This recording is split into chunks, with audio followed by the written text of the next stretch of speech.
pense que le cinéma, ce qui est intéressant, c'est comment voir le monde avec avec un regard neuf.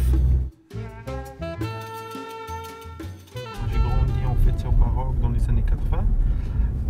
On avait une seule chaîne de télévision qui commençait à 18h30. Il passait que 2 films par semaine. Voilà, il y avait une censure, on coupait les baisers, on coupait la nudité, on coupait même parfois des choses pas forcément compliquées en fait dans les films.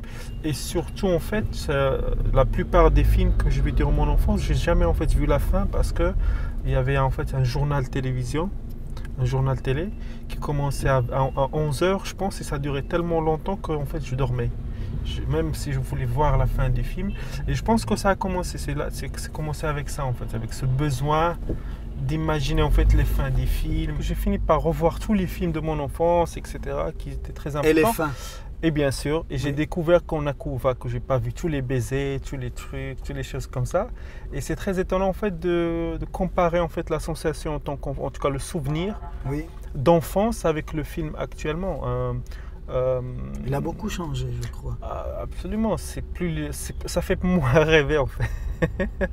C'est-à-dire, en fait voilà, ça rejoint aussi l'idée que le souvenir parfois est beaucoup, ça sublime en fait les choses, alors que quand on voit vraiment les films, c'était parfois pas très intéressant, quoi. Voilà, c'est comme à Casa. Tout le monde sonne, tout le monde klaxonne. C'est le bordel. Oui, oui, merci. Pour raconter l'histoire de gens, il faut de la tendresse. Il faut de l'empathie. C'est-à-dire, même si on raconte l'histoire d'un connard ou de quelqu'un d'un bad boy ou un truc comme ça, il faut aussi de la tendresse. Parce que sinon, ça va être le jugement de valeur en tant qu'écrivain et cinéaste peut être très très violent et pas forcément rendre justice au film.